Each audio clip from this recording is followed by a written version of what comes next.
Est-ce que, avant de rentrer dans le vif du sujet, tu pourrais prendre une minute pour te présenter, nous dire qui tu es et la raison de ta présence ici ce soir?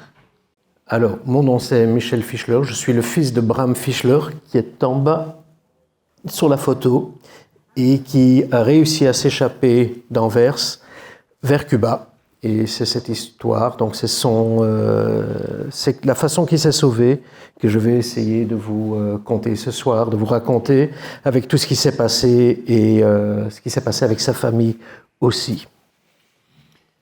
Merci. Est-ce que tu peux peut-être nous parler justement de la famille de ton père, Bram Fischler, nous expliquer qui étaient tes grands-parents, d'où venaient-ils? Certainement. Mon grand-père, Moshe Fischler, est né comme mon père d'ailleurs, est né à Oleschitz, dans un petit village à la frontière ukrainienne, en Pologne. Dépendant des moments de l'histoire, c'était en Ukraine, en Biélorussie, en Pologne, ça a bougé souvent. Et comme les Juifs n'avaient pas de droit en Europe de l'Est et la situation devenait très compliquée, il a décidé de partir vers le Nouveau Monde. Et pour arriver au Nouveau Monde, pour lui, le Nouveau Monde, c'était le Brésil ou les États-Unis. Il fallait passer par Anvers, parce qu'à Anvers, il y a le port, et il y avait le Red Star Line. Et le Red Star Line, même en Pologne, dans ces petits villages, on savait qu'on passait par Anvers pour aller vers le Nouveau Monde. Donc il a laissé sa famille, vous voyez là, donc ma grand-mère et ses sœurs et son petit frère, à Oleschitz. Il est venu en Belgique. Donc il a commencé à travailler, il a dû prouver qu'il avait un revenu, et puis il a plusieurs fois fait la requête pour faire venir sa famille en Belgique, et ça a pris plusieurs fois. Et sur la photo précédente, vous voyez que c'est une photo familiale, parce que les photographes, ça courait pas les rues à Oleschitz, donc ils ont accepté dans la ville d'Anvers que ce soit une photo familiale pour faire la requête. Quelques années plus tard, ils sont arrivés, donc toute la famille s'est réunie à Anvers, et c'était des gens de la communauté Bels, donc des Juifs orthodoxes. En arrivant à Anvers, la première chose qu'il fait, il va chez le rabbin, c'est ce qu'un Juif orthodoxe fait, il lui demande « Tu vas où ?»« Je suis de passage, je fais venir ma famille, on va aller au Brésil. »« Où ? Au Brésil ? Tu vas le chercher. Au Brésil, tu vas rester là, tu vas travailler, et on verra plus tard. » La communauté juive anversoise était déjà bien active dans le monde du diamant. Il a trouvé un job dans le diamant. Il a commencé à travailler. Les enfants allaient à l'école à la Yesoda Torah, qui est une école qui existe encore, une école religieuse. Dans le temps, il y avait une section de garçons, une section de filles. Et ils vivaient une vie tout à fait normale. Donc les garçons ne pensaient qu'à une chose, c'était jouer au football dans les parcs.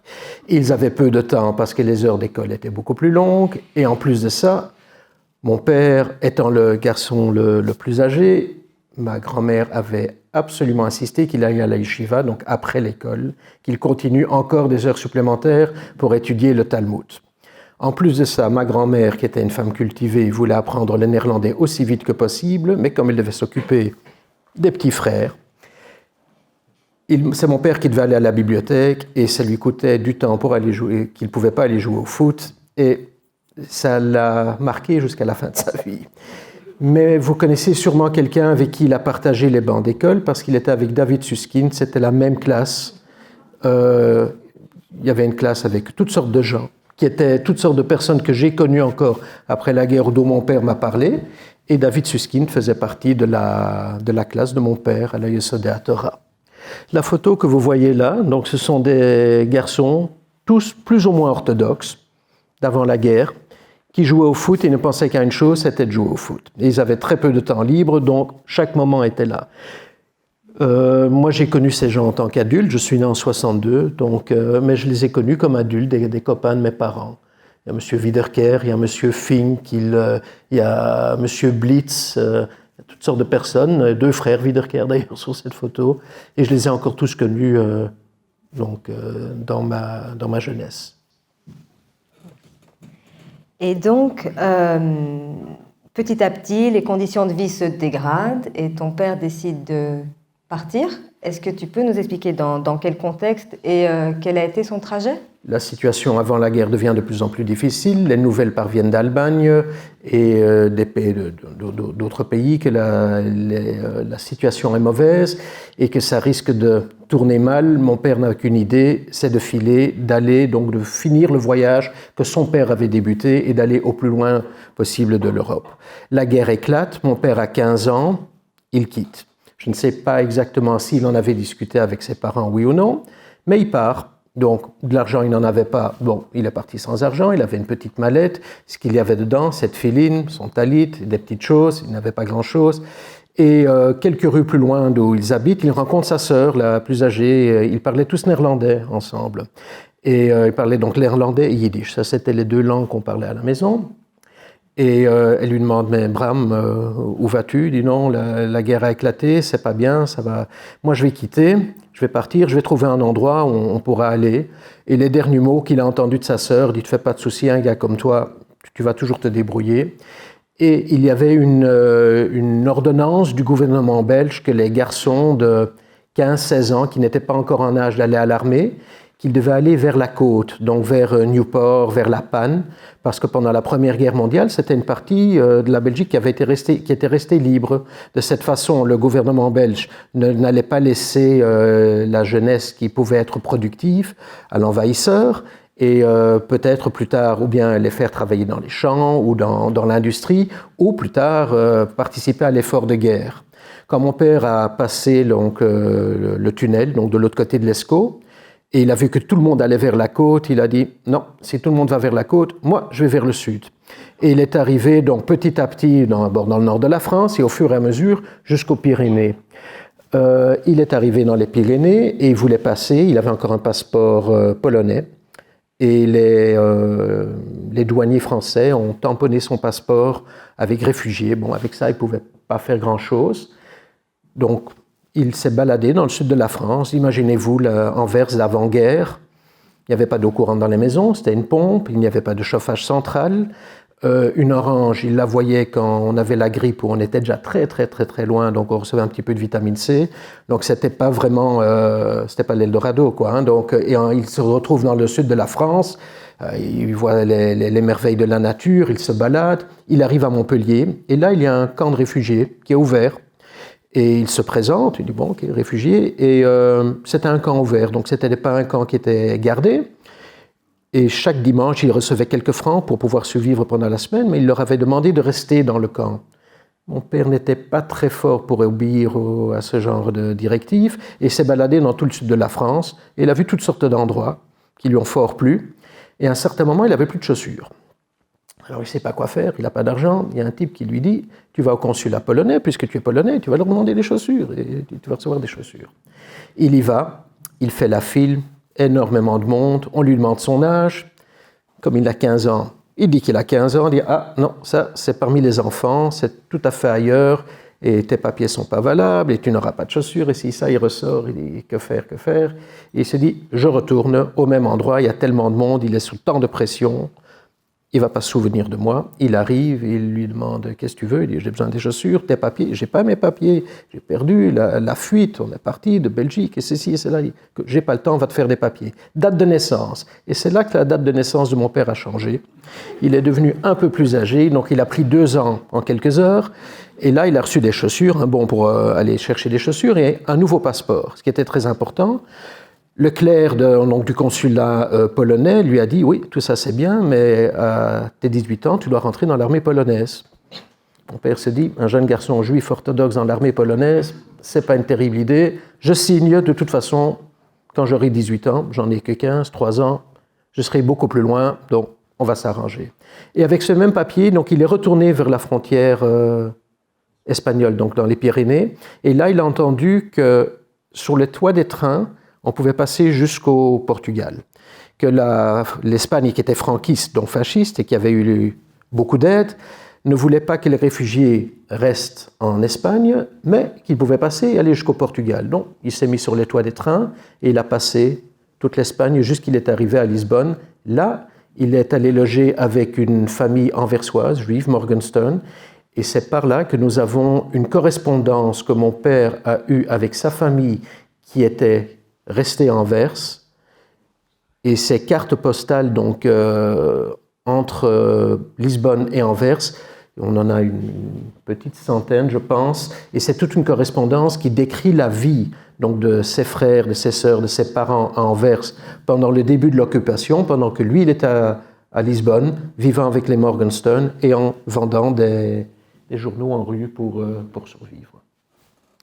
Ah, ça, pareil. Donc les cartes étaient écrites en néerlandais et en allemand pour pouvoir passer la censure.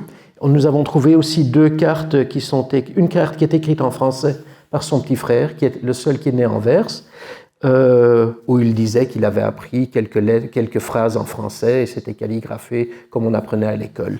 Mais ce sont des choses, donc ce sont des enfants qui jouaient avec les enfants flamands non juifs en rue. Donc mes oncles et mes tantes avaient des noms orthodoxes très Baila, Socha, Munish, pour les petits enfants flamands.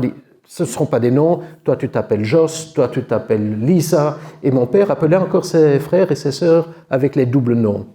Et ils jouaient au foot ensemble, et dans pas mal de ces cartes, on parle des choses de tous les jours. Donc c'était des gens comme tout le monde, qui voulaient avoir une vie comme tout le monde, qui ne recherchaient rien de spécial, et il a reçu donc des cartes postales, pas seulement de sa famille, mais de copains aussi, où ils décrivent toutes sortes de choses qui sont parfois assez comiques. Pendant le temps qu'il était à Lisbonne, sa mère lui écrit « N'oublie pas de nous envoyer des paquets parce que les choses commencent à devenir rares. » Et mon père arrive à lui envoyer du café et du cacao. Et les paquets arrivent. C'est dans les années 40, 41, et les paquets arrivent. Ma grand-mère le remercie. Elle lui dit « N'oublie pas l'oncle qui est encore en Pologne, envoie-lui aussi. » Et lui envoie du cacao. L'oncle de Pologne le remercie. Donc il y avait des choses qui... C'est irréel. Donc, ma grand-mère qui se fait du souci où il va passer Pessah. Donc, dans quelle famille est-ce que tu vas aller? Qu'est-ce que tu vas faire pour Pessah? Et ma grand-mère qui lui envoie dans une des cartes postales qu'on a, qui est écrite en allemand, un fameux savon parce qu'il n'écrit pas assez. Donc, mon père n'était pas très... il écrivait de moins en moins. Et là, il se fait sérieusement engueuler. Dans une des cartes postales qui est écrite en allemand, je ne sais pas si c'est celle... Non, il y a même une carte postale où une de ses sœurs lui dit « Tu ne m'as pas reconnu sur la photo, pourquoi tu as écrit ça ?» Il dit « Oui, mon père a dû lui dire qu'il ne savait pas très bien qui c'était. » Elle dit « Oui, mais ça fait 4 mois que j'ai une permanente. » Donc, il y avait des choses qui se passaient, mais les lois antisémites donc en Anvers, en 40, 41, commençaient à être de plus en plus dures, mais pour des juifs qui venaient de l'Europe de l'Est. Quand on leur dit qu'ils ne peuvent pas aller au cinéma pour des juifs orthodoxes, on n'ira pas au cinéma, c'est pas... On a vu pire en Europe de l'Est. Après, on leur a dit, vous ne pouvez plus prendre le tram. Alors, on ira à vélo, on ira à pied. Donc, ils essayaient toujours, comme ils ne savaient quand même plus partir. C'était très compliqué de partir. Ils ne réalisaient pas vraiment que les mailles du filet étaient en train de se serrer à tel point. Et ton père, lui, à un moment, a décidé de partir de Lisbonne. Il prend donc un bateau et il arrive à Cuba. Qu'est-ce que tu peux nous dire de cette installation, de cette vie, une fois qu'il est arrivé là-bas? Le but de mon père était de passer de l'autre côté de l'Atlantique, d'aller plus loin, donc de finir ce voyage que son père avait débuté. Il est à Lisbonne, il a vu la mer, je suppose qu'il n'avait jamais mis le pied dedans, et il entend qu'il y a des embarcations qui partent vers Cuba. Les bateaux ne sont pas énormes, ne sont pas immenses, il n'a pas d'argent pour y aller. Et il se dit, il arrive à avoir des papiers et il trouve un job à bord d'un de ces bateaux. C'est un grand débrouillard, et comme matelot.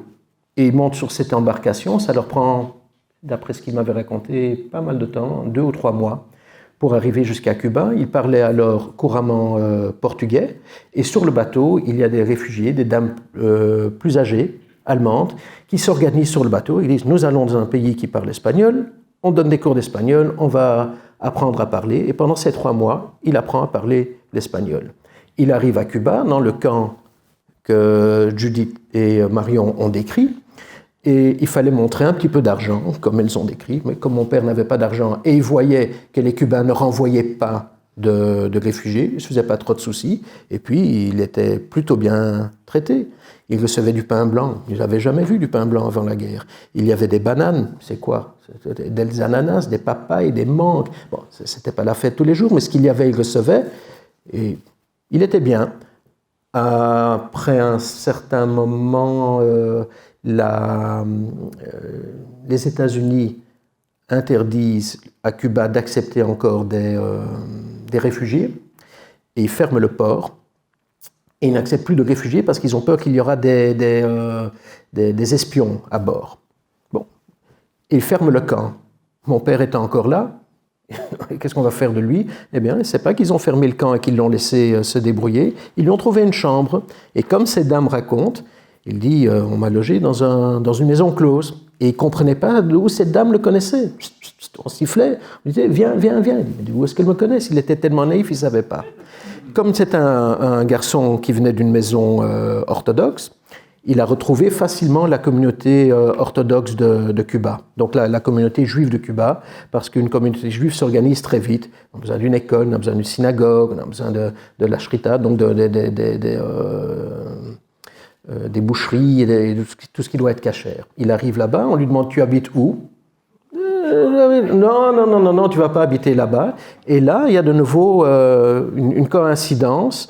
La famille trouve une dame qui s'appelle aussi Suskind, mais je ne pense pas qu'il y avait une relation avec David, qui avait un appartement avec 3 chambres. Et ils lui ont dit, tu vas aller loger là-bas, chez cette dame. Et de cette façon, il a commencé à faire partie de la communauté juive de Cuba. C'était un très bon chanteur, donc il est devenu chazan. Il voulait apprendre à tailler, il n'avait pas d'argent, les $200. Il a été chez une personne dont je suis très ami avec le fils Anvers, qui s'appelle M. Lieberman. Et M. Lieberman était là avec son père, et son père il étudiait la Torah. Donc comme chaque juif, il doit étudier. Et il étudie tous les jours, mais on ne peut pas étudier le Talmud seul, on doit être à 2. C'est une tradition et il y a des raisons. Mais ça ne courait pas les rues à Cuba. Des gens qui savaient vraiment bien étudier. Et le papa, donc Lieberman, le copain de mon père, Shmaï Lieberman, va chez son père et lui dit, ce jeune garçon veut apprendre à tailler, mais il ne sait pas payer. Il dit, mais qu'est-ce que tu sais faire? Et mon père voit le Talmud qui est sur la table autour de ce monsieur. Il dit, mais vous avez avec qui étudier? Il dit, non. Eh bien, moi, je viendrai étudier avec vous tous les jours et c'est de cette façon que je vais payer mon apprentissage. Et c'était directement, comme on dit chez nous, mazal. Donc l'affaire était conclue. Et c'est de cette façon que mon père est devenu diamantaire à Cuba. Et il a travaillé dans l'usine de la famille Birnbaum, donc qui est représentée au 2e rang. Et il a rencontré ma mère à Cuba et ils se sont mariés à Cuba. Ma mère venait aussi d'Anvers. Elle est arrivée avec un des derniers bateaux à Cuba. Et ils se sont mariés là-bas, à Cuba.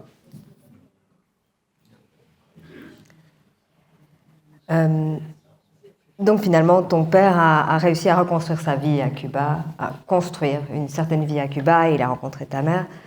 Pendant ce temps-là, qu'est-ce qui arrive aux autres membres de sa famille? Ma grand-mère, qui était une femme de poigne, avait décidé à un certain moment de quitter Anvers et d'essayer de s'échapper. Ils sont arrivés jusque dans le nord de la France, l'armée allemande y était déjà, on les ont vus et leur ont dit non, vous retournez à Anvers, il n'y a pas de raison, vous n'allez pas pouvoir aller plus loin. Ils sont retournés à Borgerhout, donc dans le quartier où ils habitaient, à la Bauernelstraat numéro 23.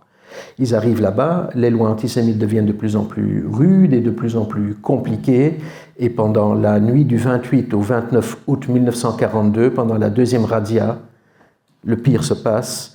La police anversoise encadre tout le quartier qui est un petit peu en dehors d'Anvers. Je ne sais pas si vous connaissez Anvers.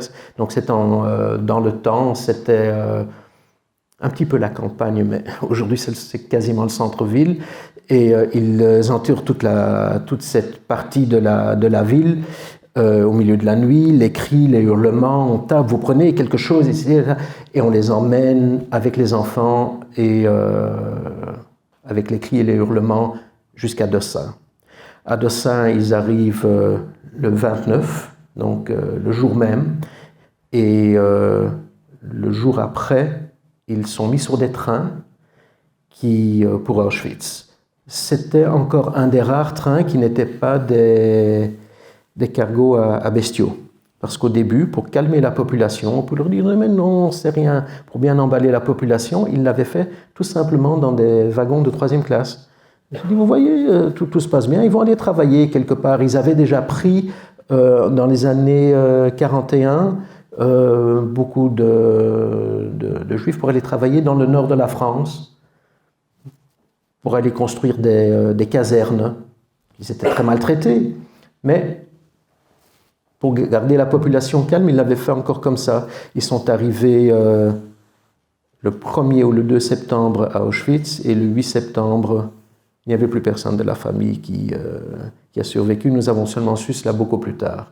La correspondance entre mon père et la famille s'est arrêtée à Cuba, mais nous avons encore pu récupérer, donc tous ces documents viennent de ce que mon père a gardé après la guerre. Ce sont des cartes postales que mon père a envoyées jusqu'à la Bauhandelstraat 23 à ses parents pendant des années, mais il y en a une qui est retournée, donc que mon père a envoyée de Cuba à la Bauhandelstraat, puisqu'il n'y était plus, ils ont marqué en haut « parti sans laisser d'adresse ». Et la carte est retournée à Cuba. Imaginez-vous, en 1945, ça a fonctionné. Il y en a dû avoir d'autres. Et de la même façon, mon père a dû écrire en anglais pour que ça se passe. Et c'est une carte qui est très difficile à pas lire à cause de l'écriture, mais à cause du sujet. Il se fait énormément de soucis. J'espère que vous allez bien. Écrivez-moi rapidement. Je ne sais pas ce qui se passe. La guerre se termine. La censure s'arrête. Les nouvelles arrivent à Cuba. Mon père et tous les autres habitants de Cuba commencent à réaliser ce qui s'est passé et ils commencent à écrire des lettres avec ma mère. Donc il avait appris l'anglais, le français et l'allemand avec ma mère, qui était là avec toute sa famille d'ailleurs, et ils se mettent à écrire des lettres. Ils ont écrit des lettres à la Croix-Rouge suédoise qui s'occupait de créer des listes. Ils ont écrit à la Joint. Ils ont écrit à des voisins de la Bauhandelstraat. La lettre aux voisins est extrêmement dure à lire parce que c'est une description du 28 au 29 août 1942. Et c'est très dur à lire parce que le voisin qui avait un commerce de piano raconte qu'un des autres voisins a vidé la maison et qu'il porte encore le chapeau de mon grand-père qu'il avait frappé en sortant. D'autres se sont très très bien comportés, certains moins. La nature humaine, je suppose. Et mon père, je ne peux que commencer à m'imaginer le choc par lequel il a passé et le sentiment peut-être de culpabilité que lui vivait et que toute sa famille a été déportée. La fin de la guerre, comme a été dit dans le film, l'industrie se meurt. Mon père essaye d'aller aux États-Unis. Il va travailler en attendant. Ma mère, avec ses parents, rentre en Belgique. Ça ne réussit pas pour mon père aux États-Unis et retourne en Anvers. Il arrive à la gare centrale. Il n'a aucune idée où il est. Ça avait été bombardé. Et ils ont été habités dans le même quartier où mon père avait habité avant la guerre. Pour deux raisons. C'est un quartier qui était meilleur marché et ils n'avaient pas d'argent. Et une deuxième raison, pour mon père, c'était que si jamais quelqu'un avait survécu, il retournerait dans le quartier d'où il venait. Et là, il aurait peut-être pu rencontrer, revoir quelqu'un, des amis, un frère, une sœur, son père, sa mère. Il ne savait pas parce que les documents ont pris du temps à revenir. À arriver plutôt, pardon. Bon, alors je voudrais clôturer la soirée en te demandant, Michel, si tu acceptes de nous dire un mot sur l'importance de ta présence ici ce soir et l'importance de la transmission de la mémoire à tes yeux. La transmission de la mémoire, ne pas oublier, je sais, je suis la deuxième génération, Dieu merci, je n'ai pas passé par ces atrocités, mais on ne peut pas oublier. On ne peut pas seulement ne pas oublier pour nous autres, mais on ne peut pas oublier pour la population et pour la jeunesse et pour le monde au total. Nous sommes tous une minorité. Même dans une majorité, il y a toujours une minorité. Et après un moment, comme monsieur l'ambassadeur l'a dit, la Shoah n'a pas commencé en 1940 ou en 1933 avec la montée du nazisme. Ça a commencé au XIXe siècle. C'est petit à petit, on commence à créer une acceptance de la haine, de pousser une partie de la population dans un petit coin Et chaque fois, un petit peu plus. Hein, c'est accepté. Alors on peut aller encore un peu plus, encore un petit peu plus. Une fois que ce monstre a été mis en marche, il commence à vivre de lui-même. Et une fois qu'il vit de lui-même, c'est encore plus simple de le contrôler et de l'orienter. On pensait peut-être que ça n'allait plus se passer. Ça s'est passé dans des pays vers leur propre population. Parlons du Cambodge, avec les Khmers rouges. Ça s'est passé avec Radio Mille Collines au Rwanda. On savait très bien ce qui pouvait se passer si une telle haine était lancée et émise sur les ondes par Radio Mille Collines. Le monde n'a pas bougé. Il y a un philosophe qui a dit « Le bruit des bottes, on l'entend. Le son des pantoufles est encore plus étouffant. » On ne l'entend pas parce qu'on se tait, parce qu'on ne dit rien, parce qu'on ne réagit pas, parce qu'on est indifférent à la souffrance de l'autre. Il y a un exemple que j'ai souvent employé, c'est que les mineurs, dans le temps, quand ils descendaient à la mine, ils emmenaient un canari, petit canari. Et ce n'était pas pour que ce soit plus agréable dans la mine, mais c'est que s'il y avait un souffle de gaz, le canari, avec ses petits poumons, il meurt avant. Mais il ne sert à rien si les mineurs ne le tiennent pas à l'œil. Le mineur, c'est nous tous. Le canari, c'est la minorité. Que ce soit les Roms, que ce soit les Juifs, que ce soit n'importe quelle minorité, ça ne change rien. Pour nous, les Juifs, ça a été affreux ce qui s'est passé pendant la Shoah, c'était affreux ce qui s'est passé pendant une très très très longue période de l'histoire. Ça peut se repasser? Je pense bien, j'espère que non. Et ça peut seulement se passer si on perd les signes de l'œil. Si on perd les signes de l'œil, si on commence à accepter de rendre une partie de la population moindre qu'une autre pour une raison de culture, pour une raison de pensée, si on oublie que tous les points avec lesquels qu'on a en commun nous permettent de ne pas être d'accord sur certaines choses. Et ça tient très bien. Il ne faut pas que les 5 doigts ou les 10 doigts se tiennent. S'il y en a 3 qui se tiennent, c'est très stable. On peut être d'accord, de ne pas être d'accord sur tout. Mais si on commence à culpabiliser, à les rendre moindres et à créer ce monstre, il est extrêmement difficile de l'arrêter. Et la seule façon de pouvoir arrêter ce monstre, c'est de raconter ce qui s'est passé, de sensibiliser les gens, d'expliquer et de savoir que ça continue à vivre. Cette haine est une partie humaine, tristement. Et nous avons des facettes magnifiques qui peuvent arrêter cette haine. Et si nous ne le faisons pas, elle va reprendre le dessus. Peut-être tard, peut-être encore plus tard, mais à un moment, certainement. Et ça continue à se passer, à démoniser des parties de population. Et c'est tout à fait inacceptable. C'est catastrophique. Si ça se le passe, hein. Je ne suis pas un pessimiste. Merci.